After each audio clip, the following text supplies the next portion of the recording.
This bill is really just to protect wildlife and to protect ethical hunting in Idaho. Some might argue it's already not a fair fight when it comes to hunting, but recently some sportsmen have taken to technology to make hunting less sportsmanlike. Some lawmakers are trying to change that. One bill that seemed to have flustered some lawmakers just passed the House with flying colors. Mandatory minimums is now headed to the Senate, even though several feel it's an imperfect bill. I hate pushing something through that's not perfect. But that didn't stop one representative from giving it her green light. However, Heather Scott's reasoning has raised some questions. Idaho's Department of Fish and Game, they set up the rules for hunting in the Gem State. They describe fair chase as pursuing an animal in their natural environment and overcoming its senses.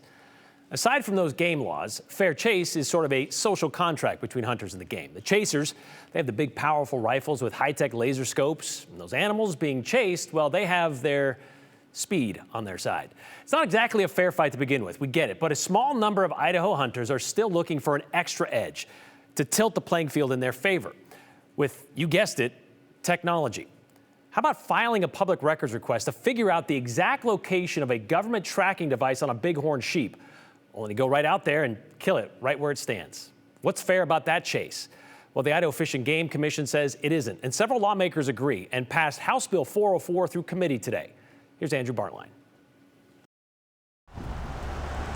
Hunting a bighorn sheep in Idaho is a big-time deal. It's a once-in-a-lifetime tag in Idaho. Hunters apply for it, and a big part of the process is plain luck. So it's a big deal. Jim Rensvold is a hunter himself. Get out there among them and track them down and use your hunting skills.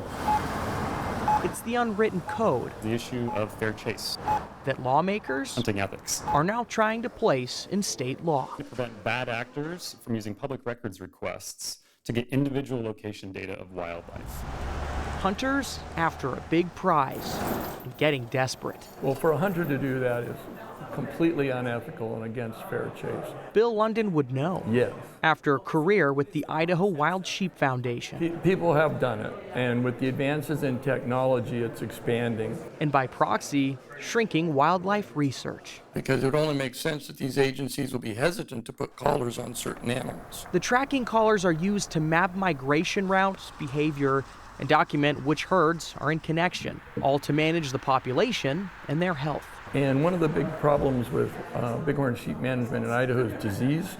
So it's important to know which herds are moving in and intermingling with others. But without safeguards around that data, to protect wildlife and to protect ethical hunting in Idaho, it's ripe for misuse and abuse. I don't think there's any pride in being able to shoot something that, where technology's involved. And those on the inside know this is the peak on a mountain of problems. Well, I've seen drones being used, and that is definitely not fair chase. But it's natural behavior in a field of competition. A lot of people after the same big elk, and people do whatever they think they can get away with. I have met people that wanted to do this, yes, but our conversations were fairly short. Thank you. And in a world laced in evolving technology, few can tell you exactly what is fair chase. Kind of tricky to determine what crosses the line. But these lawmakers can tell you exactly what it isn't. The motion passes. I don't like people cheating to get their game, and I think it detracts from people that want to hunt fairly. To be clear, this data is also used by hunting activists. We heard the representative who sponsors this bill bring that up in committee today. He says a group in Montana used this type of data in their state to track wolves and wolf hunting and map hotspots. Will they then organize to disrupt future wolf hunting? So it cuts both ways. This also isn't a complete blanket, Brian. Okay. It gives the government agency the authority to deny a public records request if they believe somebody's out there to disrupt hunting or to hunt unfairly. It's not like every data request would be denied. If they're concerned about it, they could deny it. Did they give any idea during testimony today how often this has happened or how many times it's happened? No, but the Wild Sheep guy is the former president of that foundation, and he says that he knows it happens. He knows people who've done it. Wow. Yeah. Okay. It's like bait and salt, put that out there? Yeah, so there's a reason they have fair chase rules. Yeah, and the drone thing was weird to me, too. It's something about it's like a weird taste in your mouth, but I think a lot of people could look at that and go, yeah, okay, that's crossing the line. I Yeah. don't see that. All right, thank you very much, Andrew. Okay, so the discussion on whether Idaho should have mandatory minimum sentences for anyone convicted of trafficking of fentanyl has been one of the most hotly debated bills so far this session. Testimony on House Bill 406 extended over 2 days in the House Judiciary Rules Committee. Today, it took nearly 2 hours to debate it on the House floor. Joe, you watched that, and a lot of that discussion today was about, well, this isn't the best option, but as a lot of the lawmakers said, something has to be done to curtail the drug crisis here in Idaho. Yeah, and it's one of those situations where there's not going to be a perfect solution here, but some lawmakers think there could be a better one. Others say, well, we just got to get this done. So, yes, it did pass, though, the Idaho House after 2 separate votes, one of them being a procedural vote. But serious discussions about sending the idea for amendments, lawmakers opted not to. In the end, though, legislators in the House appear to agree with the concept of perfect being the enemy of good. Members of the Idaho House dug deep to start the week, debating if the so-called mandatory minimum legislation centered on fentanyl is a great step to save lives and to battle the drug cartels, or if it's an overly broad concept of deterrence. Bill co-sponsor Representative Ted Hill believes that House Bill 406 does send a clear message of deterrence by creating a new crime of trafficking in fentanyl for knowingly manufacturing, delivering, or possessing 4+ grams of various fentanyl-related substances. The penalties would be mandatory minimum prison sentences of 3 to 10 years. The legislation would also create the crime of drug-induced homicide for someone that violates the trafficking law, provides that controlled substance to someone who then dies as a result of taking it. And that penalty would be life imprisonment. A message to drug dealing operations. Don't come here, and that's the word, and it is a real thing. They go someplace else. Cartels go to where it's easy business. That's how it will go. Lawmakers made an effort to pass similar legislation in 2023, but it got hung up on a similar debate. Some lawmakers say there is no time left to wait. We've already waited a year and lost Idahoans to this deadly drug. We need to act today. It may not be perfect, it may need some tweaking, but most bills that come through this body get tweaked and changed after they get passed. To put fentanyl up on the same level, at least on the same level with heroin, I couldn't be happier to vote for this. Critics of the legislation made it clear. They think that fentanyl and the related deaths are a major problem in Idaho. The Idaho Department of Health and Welfare reports that in the year 2022, most recent data, at least 188 Idahoans died from a fentanyl overdose. So those critics argue that the legislation is not a strong deterrent and can actually criminalize people who this legislation isn't meant to target. This bill demands incarceration without making any distinction between dealers and users, without making any distinction between first-time people who made a mistake and serious bad guys. It doesn't even require knowledge. It requires that you have knowledge that you possess something, but you could think you possess something else and not even know it's been laced with fentanyl, and you would still get caught up in this mandatory minimum. It's important that we have the discussion rather than rush to judgment on a bill that I think could be improved by a couple of fairly minor tweaks, minor in that they wouldn't affect the deterrent, in my opinion, of this bill, and they would greatly enhance the protections that otherwise we're giving away. This just puts drug dealers further away from the transactions and makes the people who are profiting from the drug trade safer, while they use the drug users to make their deliveries and put them in front of these mandatory minimums. This is not just a drug offense. This is going after the drug traffickers. That's what it's focused on. That's who's going to get caught up, and that's who we want. As to traffickers locked up, well, cry me a river. There are so many victims of this and their families. That's who we're here to protect. It's not a perfect bill. Perfect kills good, and this is a good bill. If I have a bad kid, I'd rather get collect calls for 5 years than if I have from the penitentiary, than if I have a good kid and I get 1 call from the coroner. So high-stakes debate on the House floor. Again, it advances. It'll now start over on the Senate side. There was a lot of good back and forth and a lot of talks about amendments to the legislation in the House. But, Brian, ultimately, lawmakers passed it as is, and we'll see if there's any changes in the Idaho Senate. We know that there are lawmakers in the House that were hoping to see changes, but still, it passes. And it was a lot of confliction there between some of those that ended up voting yes. It passed 55-13. Yeah. Even though people were like, I don't like this. And I think in committee, too, is reflected that there are some lawmakers that realize it's an election season and they understand what their vote means. Yep. Let's talk about that right now, shall we? Yes. I want to do something, but I hate when we're told to vote out of fear, and we have to do something. Okay, so speaking of lawmakers being fearful of taking a stand against this bill because it's not perfect, Republican Representative Heather Scott, she made an interesting point during today's House floor debate on House Bill 406. She said she was torn, not knowing which way to vote on this mandatory minimum bill, since she knows there are, quote, unintended consequences of putting people in prison. The emotional strain it puts on families of those who are sent away for a long time for something that was unintended.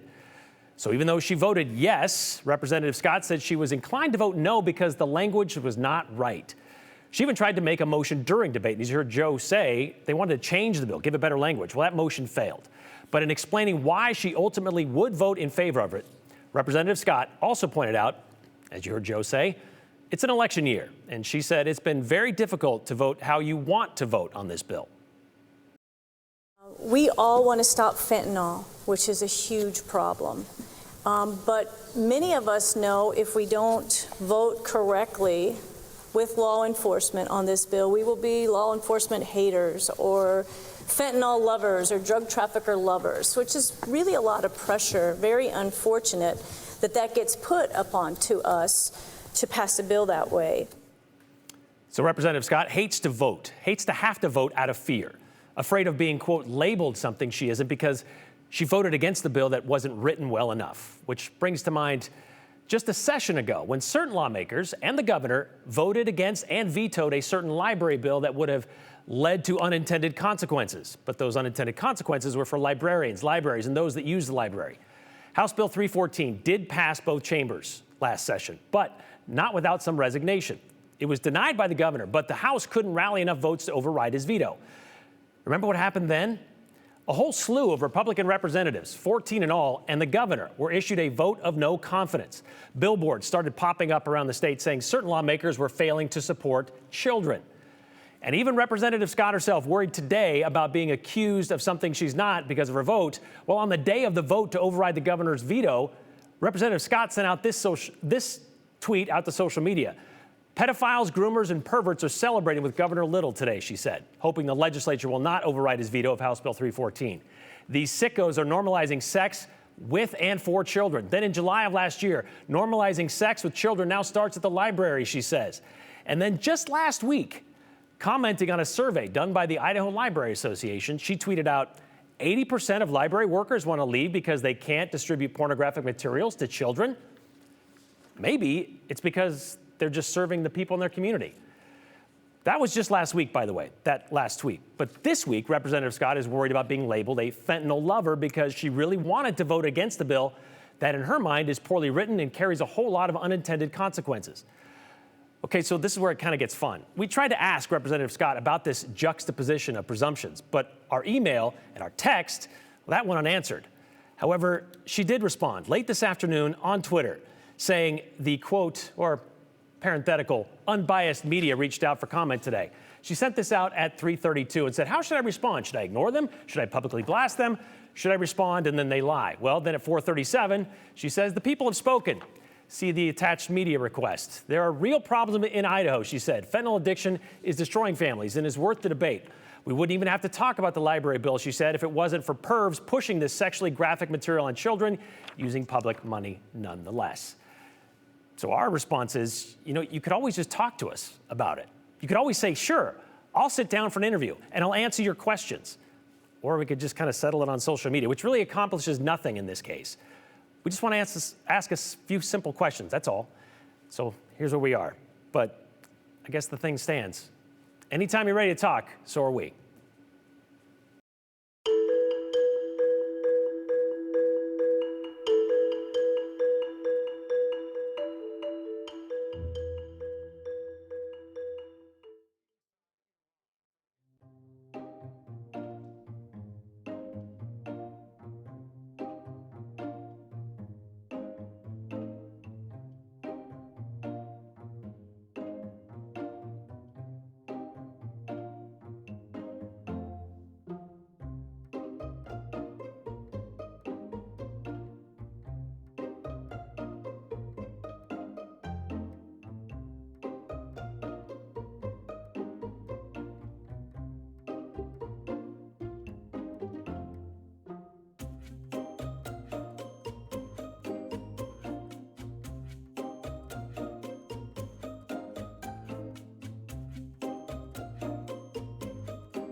There were two shootings less than an hour apart early this morning in Boise. No threats left to the communities. Both suspects have been arrested. We have details on that and more in today's 411. Here's Morgan Romero.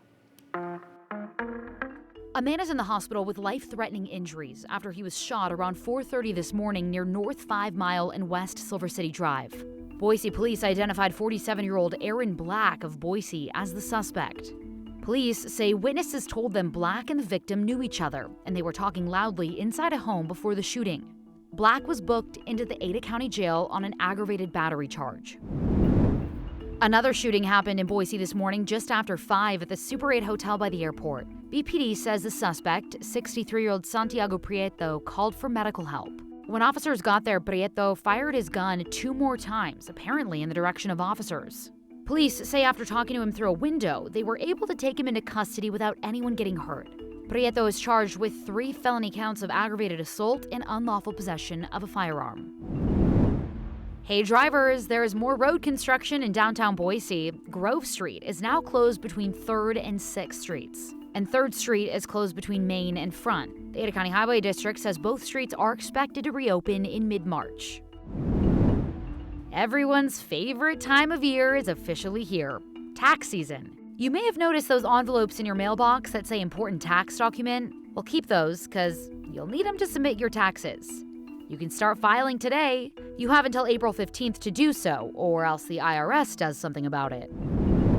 38 years ago yesterday, the NASA Challenger shuttle took off from the Kennedy Space Center at Cape Canaveral. It exploded 73 seconds later. All 7 people on board died. Among those who died was New Hampshire teacher Sharon Krista McAuliffe, who was set to be the first teacher in space. Idaho teacher and later astronaut Barbara Morgan was her backup. On Thursday, NASA remembered the Challenger astronauts and the crew of Apollo 1 in its Day of Remembrance ceremony. And that's the 411 on the 208. I'm Morgan Romero.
Some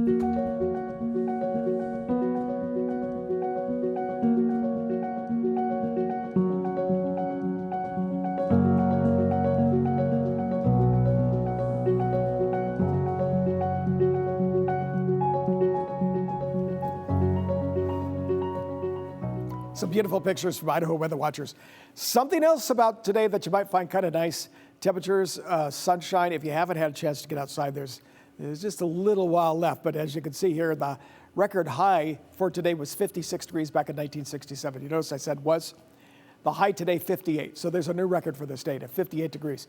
You actually punched about another degree, 2 degrees higher than expected. There's the normal high temperature of 41 degrees. So you can see the big difference there. We're coming almost 20 degrees, but not quite, but 58 degrees. Man, imagine that for this afternoon. That's what we had for Boise. Ontario 53, Caldwell 54, Nampa 55. Most of the temperatures were well up there, and Boise with 50 degrees. And even when you look in the mountains, 46 degrees in January for the high temperature in Haley. Well, you can see McCall is just a little cooler up there with a temperature of 39. Going outside, so sunny. You see reflections everywhere. Maybe just off the traffic and everything else. Now we're moving ahead to how wet January was, because you remember all the snow that we had. I know you haven't forgotten that. So we had 10 inches of snow total for this month. The average for the month of, the average for the month of January is 5.5. So we almost doubled it in the way of snow. You were right, a lot more snow than you normally remember. Precipitation, that's adding the snow as well as the rain, 1.85, and normal precipitation so far is 1.41. So we're well above that. Happy to report we've got another month above average. As you look at our futurecast for tonight, this beautiful weather stays until, here's Tuesday morning, which could see some fog in the west end of the valley again. And then as you look later Tuesday afternoon, still clouds coming in. So storm trying to come in by about Wednesday early in the morning. Clouds will be in the area, and we'll finally see a few showers very early Thursday morning, but it doesn't really come together until you see about mid-morning to midday on Thursday as you see the showers coming. And you can see the mixture of rain and snow in some of the mountains. But McCall starting out with a little bit of rain. Haley could have a mixture of rain or snow as well as snow as it's going to lower as far as the snow lines. It's going to be way up there around 6,000 feet and then eventually lower as the temperatures start to cool off. Here are some of the temperatures as you can see. As you look into Sun Valley area, temperatures still in the mid-40s for tomorrow. And same thing for the western mountains, at least the lower 40s. Little cooler tomorrow. Temperatures will be above 50 to the west end, but here in Boise, we're going to do it again. Probably somewhere close to about 60 degrees. As you look at the 7-day forecast, at least 2 more days. Clouds will increase on Wednesday. Showers begin and cooler temperatures toward the end of this week.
All right, a couple of comments today about the story about banning public records requests to find out where tagged animals might be for hunting purposes. This one from Chris. Hunting's all about skills.